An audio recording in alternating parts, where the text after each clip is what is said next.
The moon hung heavy over Alarion, the silver forest of the elves, veiled in mist and sorrow. Within the marble sanctum of the veiled court, the elven queen, Merithiel, labored in pain, her breaths shallow, her light flickering like a dying flame. To the unknowing, it was a sacred birth, the coming of her heir. But those closest to her knew the truth. The shadows had struck. They came not in armies, but in whispers, agents of the Shadow Order, cloaked in blackened veils, slipping through cracks in the realm's magic while Queen Orathiel's strength waned. Their goal was singular, to seize the Alarion, the purest essence of light. While it was most vulnerable, within its vessel, the queen herself. The chamber trembled as runes flared around the birthing circle.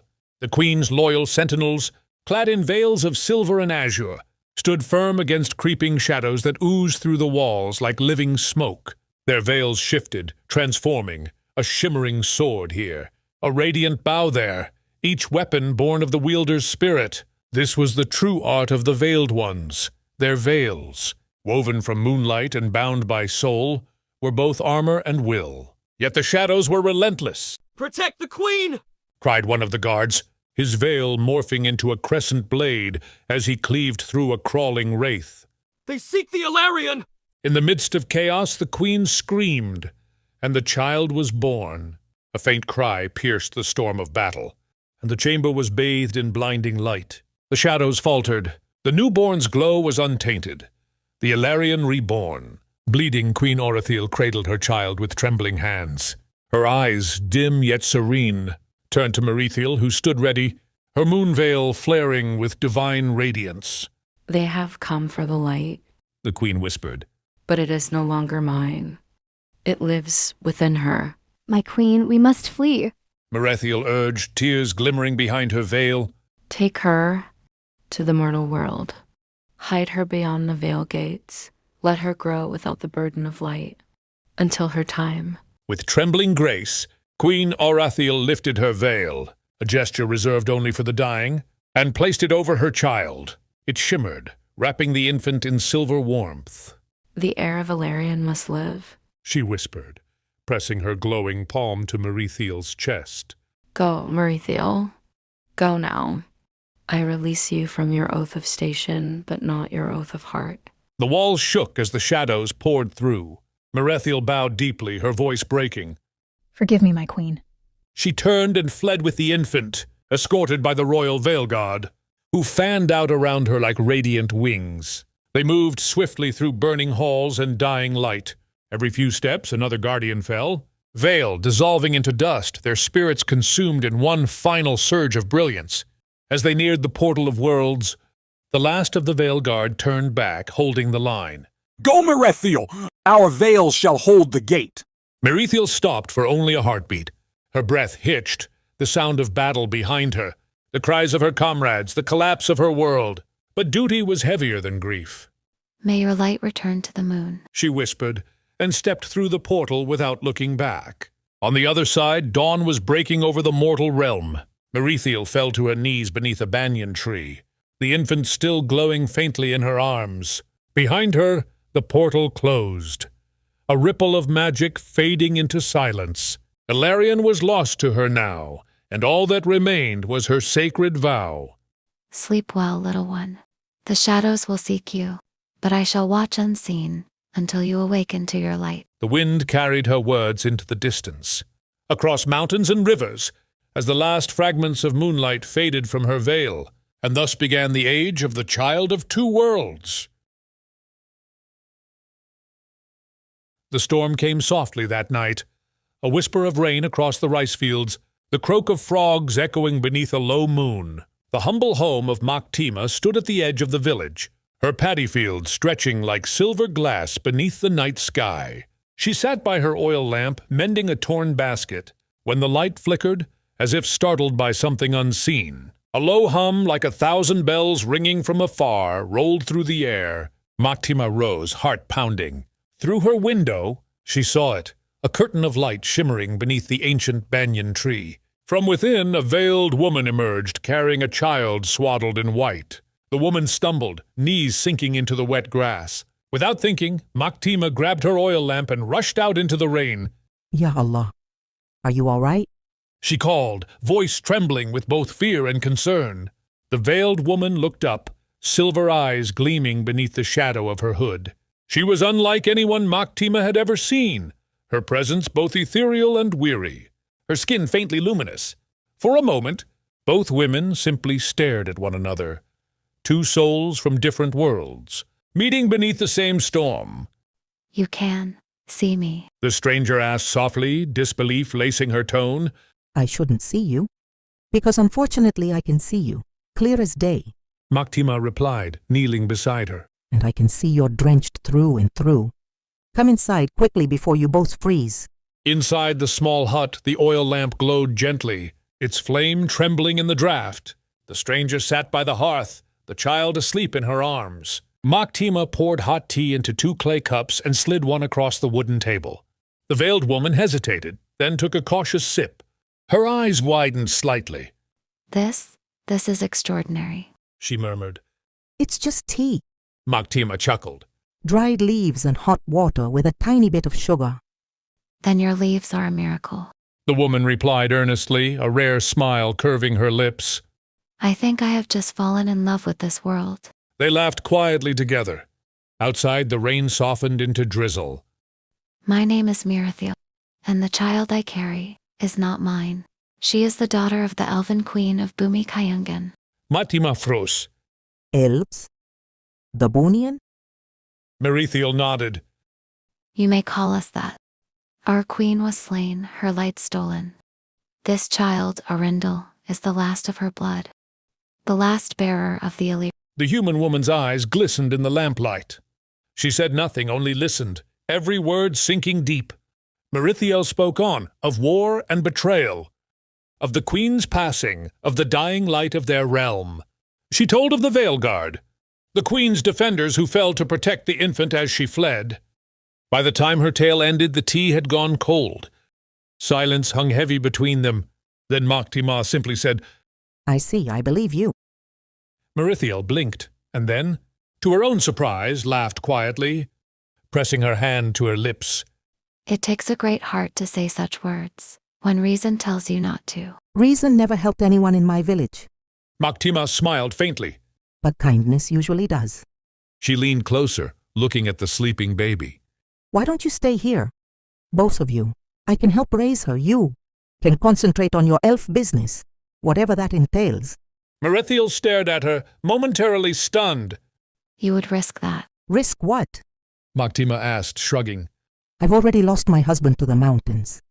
The house is empty. The nights are long. Maybe this is how Allah fills what's missing. The elf looked at her, deeply moved. She exhaled slowly, then smiled. Perhaps it is fate that brought me to your door. Maktima, I will stay for a while. Good, then it's settled. Maktima said, rising. Tomorrow we'll fetch more firewood. You'll need to learn how to keep the stove burning. Not everything here runs on magic. Merithiel chuckled softly. If it means I get more of that tea, I'll master the art of mortal fire. From that night onward, 2 women, one of light, one of earth, shared a roof.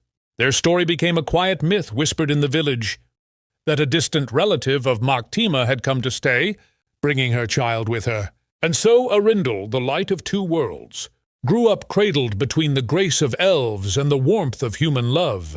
By day, Maktima tended the fields, while Merithiel, who took the name Dayang, watched over Arindel, or her human name, Soraya. By night, the sorceress stood by the window, veil shimmering faintly as she whispered ancient words of protection. Unseen by mortal eyes, beyond the paddy fields the shadows watched still, patient, waiting.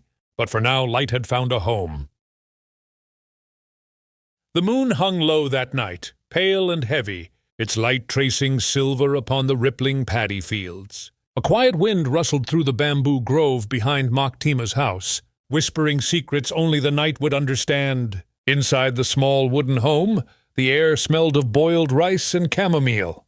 Baby Arindel, Soraya, slept soundly in her cradle, her small chest rising and falling to the rhythm of a world too peaceful for what fate had prepared for her. Maktima hummed a soft lullaby, her wrinkled fingers busy weaving a small rattan basket. It was a night like many others, quiet, kind, and unremarkable. But then the air shifted. The banyan tree at the edge of her field began to glow faintly, its leaves trembling without wind. Thunder rumbled through the skies were clear. The oil lamp on her table flickered, and in that moment, Maktima felt her heart tighten. A soundless call, a whisper that only she could hear. She grabbed her lamp and hurried outside. Beneath the old banyan, a veil of light shimmered like moonlit silk, then tore open with a faint cry. From within it, Merithiel or Dayang stumbled forth. Her once gleaming veil was torn and stained, her steps faltering as if her very spirit had been cracked. Blood ran from a cut above her brow, and her eyes, normally serene and sharp as moonlight, were clouded with sorrow. Ya Allah, Dayang! Maktima gasped, rushing forward. What happened to you, girl? Dayang fell to her knees, her breathing shallow. The veil behind her shuddered once, then vanished into sparks that faded into the night. The bridge between worlds gone. Maktima lifted her with surprising strength, helping her limp back to the hut. Inside, she set Dayang upon a straw mat, poured warm water into a basin, and began to clean her wounds with cloth and patience. For a long while, neither spoke. Only the crackle of the oil lamp filled the silence. Then Dayang whispered, her voice trembling like a child's. It is gone. Bhumika is gone. Maktima froze, her hands still upon the cloth. Gone, what do you mean? Dayang turned her eyes toward the window, where the moonlight streamed in, cold and white. The shadow horde came in waves, unending. She said, her words distant, eyes seeing things no human could. Our borders fell one by one. The Royal Veilguard held them at the glimmering gates. But even our strongest could not withstand the corruption that poured forth. We fought until the skies bled.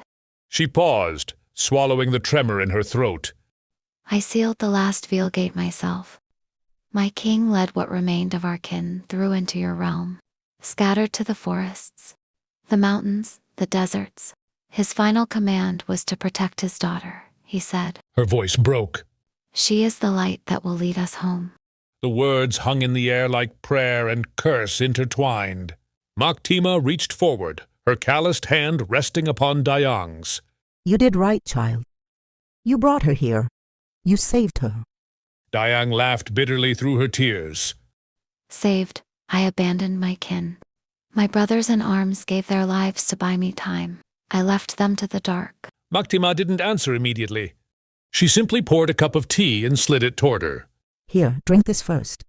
Dayang looked down at the steaming cup, the aroma of earth and leaves rising gently. She hesitated, then took it in her trembling hands and sipped. For a moment her eyes softened. It tastes alive. Maktima chuckled.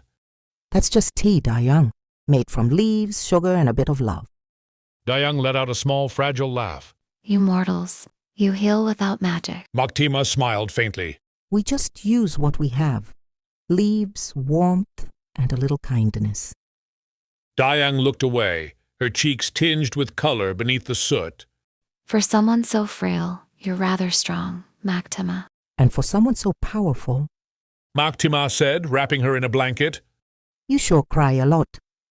Dayang blinked, then laughed again, and this time freely.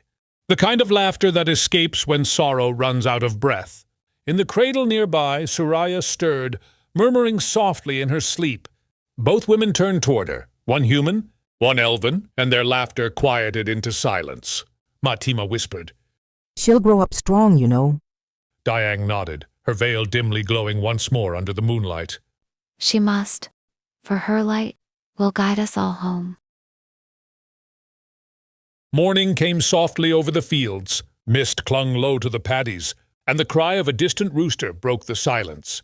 Within the humble hut, laughter echoed, light and clear, like the sound of wind chimes. Soraya sat cross-legged on the bamboo floor, playing with a bowl of water by the window. The sun slipped in through the wooden slats, scattering golden patterns across her face.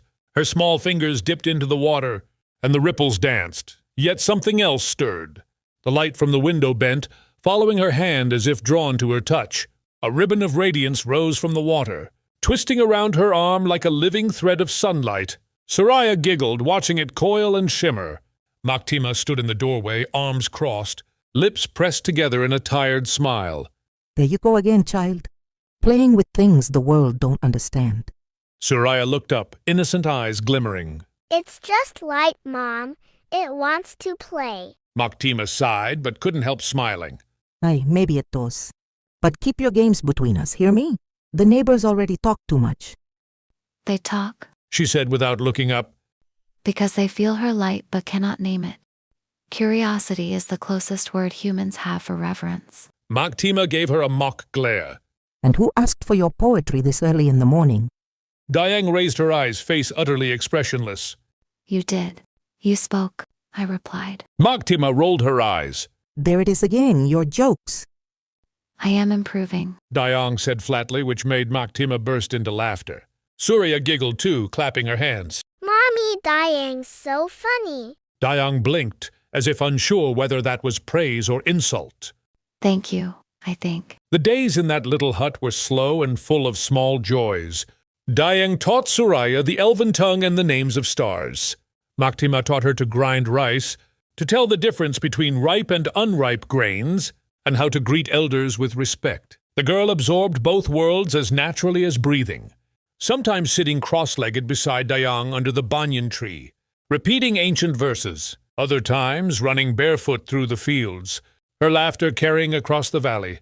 But as Suraya grew, strange things began to happen. Birds gathered on the roof every morning, singing all at once. Flowers bloomed out of season. The air seemed clearer near her, and even weary travelers passing by felt lighter when they caught sight of her smile.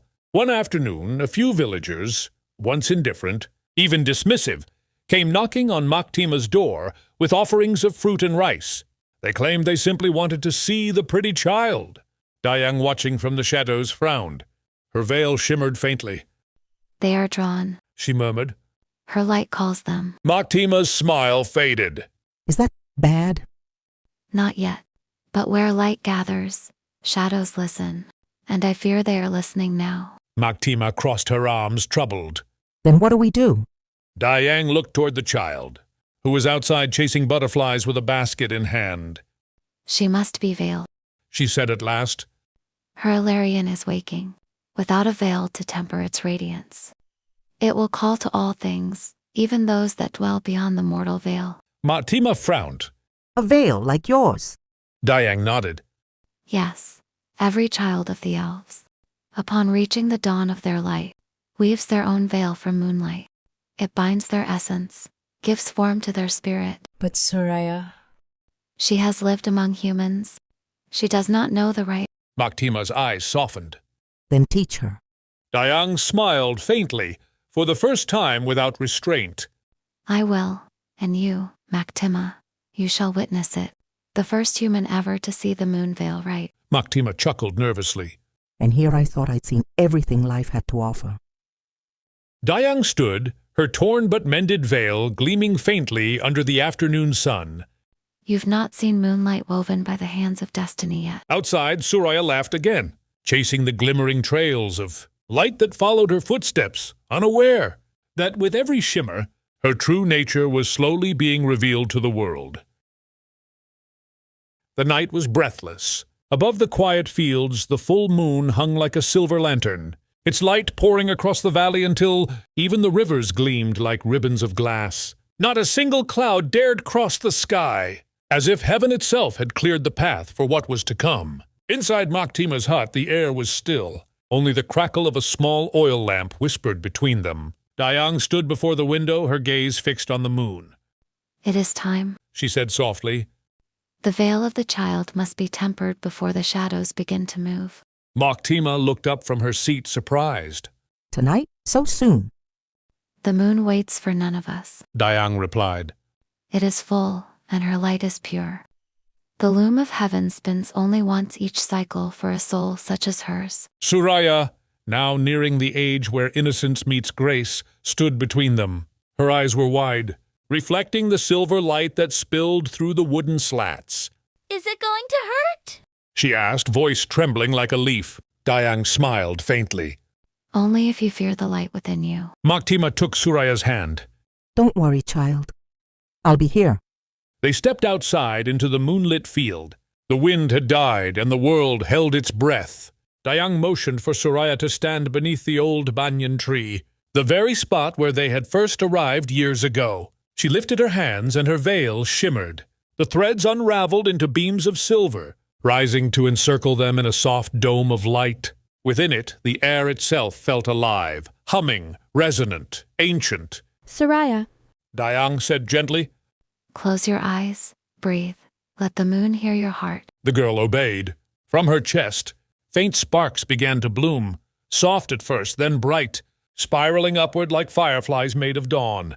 The light wove itself into threads of pure luminescence. Reaching for Dayang's open palms, Maktima covered her mouth, eyes glistening. Subhanallah.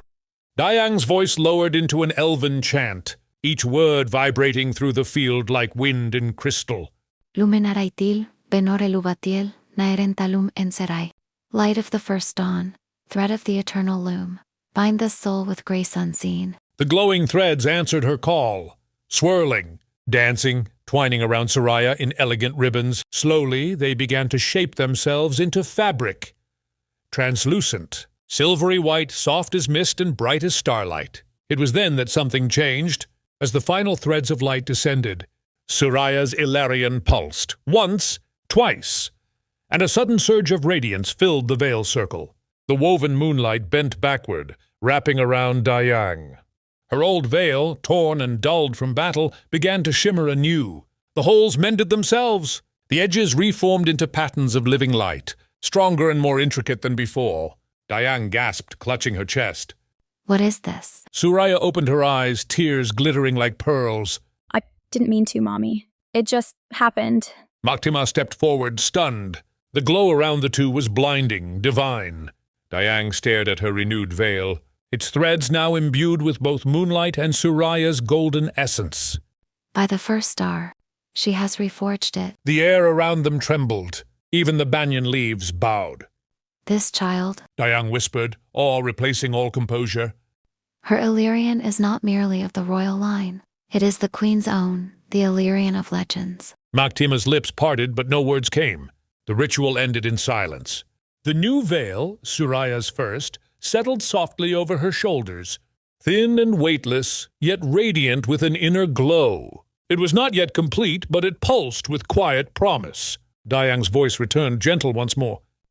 Tonight, 2 veils were mended, one of moonlight and one of fate. Maktima smiled faintly through tears. And perhaps a few hearts, too. Dayang laughed softly, awkward, unpracticed, but warm. Maybe so. Above them, the moon shone brighter than ever, as if to bear witness. The light of 2 worlds had begun to weave together, one thread at a time. The morning sun spilled golden light across the fields. Dewdrops glistened like tiny mirrors, and the songs of cicadas rose to greet the day. Soraya hummed as she swept the front yard, her veil fluttering softly in the breeze. From the kitchen, Maktima called out, Soraya, we need more rice for trade. It's time we head to town. Soraya froze mid-sweep, eyes sparkling. To town, really. Can I go this time, Mom? Maktima smiled, though her tone was cautious. If Dayang agrees. At the mention of her name, the elven guardian appeared from behind the house, quiet as the wind, still clad in her silver veil. She looked at them both as though the idea itself was scandalous. The town, Dayang repeated as if testing a forbidden word. where mortals gather in numbers, and trade, and shout. Maktima crossed her arms. They don't shout, they bargain. And yes, we need to sell the grains before the next harvest. Dayang frowned, thinking deeply as if preparing for battle. The mortal settlements are chaotic. Exactly why you should come with us. Someone has to keep us safe. Soraya clasped her hands together and looked up at Dayang with pleading eyes. Please, Mommy? I've never seen the town before. I'll stay close. I promise. Dayang sighed, a long, defeated melody. Very well, but there shall be rules. She held up a finger. Rule 1. Do not speak to strangers. Maktima raised an eyebrow. We're going there to speak to strangers. Dayang blinked. Then, only politely. Soraya giggled, hiding her smile behind her veil. Rule 2. Dayang continued. No one removes their veil, ever. Maktima rolled her eyes. It's a hot day, Dayang. Then sweat with dignity. Soraya laughed out loud this time, and even Maktima couldn't hold back a grin. By mid-morning, the three set off. Maktima carried the sacks of grain balanced neatly in a woven basket, while Dayang insisted on carrying her own share, somehow managing to make it look like an ancient ceremonial duty rather than a mundane chore. When they reached the outskirts of town, Suraya gasped. Everywhere she looked, color and movement bloomed, bright cloths, fruit stalls, the smell of roasting peanuts and fresh bread. People bustled about laughing and bartering, the air thick with human life. It's alive, she whispered. Maktima chuckled. That's a good way to put it. Dayang, meanwhile, had stopped dead in her tracks, staring at a row of hanging lanterns. These orbs, they glow without flame. They're called glass lamps. Maktima explained. Dayang squinted. And they hold light captive willingly. Not willingly. It's oil, Dayang. Dayang leaned closer, narrowing her silver eyes at a lantern vendor who now looked rather nervous. Strange magic, she muttered gravely. The vendor swallowed hard. It's 5 copper coins, ma'am. Maktima quickly pulled her away. Stop intimidating the poor man. I was complimenting his craftsmanship. Dayang protested earnestly. By calling it strange magic. Yes, high praise in my realm. Suraya laughed so hard she nearly dropped her basket. But their attempt to blend in didn't last. Despite their humble cotton veils and simple clothes, heads began to turn as they walked through the crowded street. Whispers followed in their wake. Who are they? That tall one, like a goddess. And the younger one, she glows. Soraya's steps faltered as a small crowd began to form. Traders, farmers, and wandering children, all drawn by her soft radiance. Maktima sighed. Dayang, your plan to stay unnoticed. Dayang scowled behind her veil. It appears flawed. Flawed? Maktima said dryly. You two just caused a scene just by walking around. A young boy ran up, staring at Soraya's eyes gleaming through her veil. Miss, are you a spirit? Dayang placed a protective hand on Soraya's shoulder. No, she is. Allergic to sunlight. The boy frowned. Allergic to the sun. Maktima nearly choked, trying not to laugh. Dayang nodded solemnly. Very tragic. The boy blinked, then nodded back, wide-eyed. Oh, sorry, miss. He ran off shouting, She's allergic to the sun. In seconds, the rumor spread through the market like wildfire. By the time they left, people were whispering about the sun-allergic beauty and her silent guardian. That evening, as the three returned home with their baskets half full of traded goods, Suraya could barely contain her laughter. Mommy, you made me sound like a ghost. Dayang huffed. It worked, didn't it? They stopped staring. Maktima chuckled. No, they started whispering. There's a difference. Dayang folded her arms, looking away. Humans are strange creatures. Strange. Maktima said, pouring tea into cups. But kind. Most of the time. Suraya leaned on the window frame, watching fireflies dance over the fields. Her laughter faded into a quiet smile. I like it there. She said softly. Everyone feels alive. Dayang looked at her for a long moment. So long as you remember, not all who smile mean well. Suraya nodded, but her eyes stayed on the horizon. The moon was rising again, silver, soft, watchful. The forest was bathed in the silver glow of a full moon. Crickets chirped in rhythm with the gentle rustle of leaves, and the air smelled faintly of wet moss and jasmine. Suraya knelt on the soft grass, her veil flowing around her like liquid silver, glimmering faintly under the moonlight. Focus, Suraya. Dayang's voice was calm but firm, echoing with authority. Shaping the veil takes patience. One armament may take years for a talented elf to master. Suraya's eyes sparkled with determination. I know, Master. I'll try. She took a deep breath, feeling the Illyrian pulse softly in her chest, resonating with her fingers as they reached out toward the moonlight. The veil shimmered, twisted, and then, to Dayang's shock, formed the elegant curve of a bow. Mommy, Master, look at this. I did it. I made a bow. Suraya exclaimed, unable to hide her excitement. Dayang blinked, taken aback. Sometimes, people get lucky and it happens for less time, but it's usually a fluke. Her voice carried disbelief laced with awe. The second armament is much harder. Dayang continued, her brow furrowed. Once you've shaped your first one, Reshaping and switching mid-battle demands talent, discipline, and Before she could finish, Soraya's veil twisted again, reshaping into a Keres. She giggled as it dissolved into a Sundang, then a Lembing, and finally formed a broad, reflective shield that gleamed like liquid silver. Dayang's silver eyes widened. how in the heavens do you do that? She whispered, stepping back. Soraya shrugged, a mischievous grin on her face. Why, it's like the dough Mom let me play with in the kitchen when I was little, Master. I just shaped it into whatever I imagined. Dayang exhaled slowly, placing a hand over her mouth to hide her astonishment. This is beyond any prodigy I've ever known. The queen herself never attempted such versatility at your age. Soraya's veil shimmered softly as it returned to its original form, draping gently around her shoulders. So, I'm lucky. She asked, tilting her head. Lucky. Dayang repeated, shaking her head in disbelief. No, this is talent, Soraya. Pure, extraordinary talent. You are. She stopped, unsure how to put centuries of awe into words. The night stretched on, filled with silver light and the quiet hum of magic. Soraya practiced forming armament after armament under Dayang's watchful gaze, each weapon reflecting her imagination, her spirit, and the unstoppable pulse of the Allurian within her. And in that quiet forest clearing, under the gaze of the full moon, the first true legend of Soraya the Veiled Sorceress began to take shape.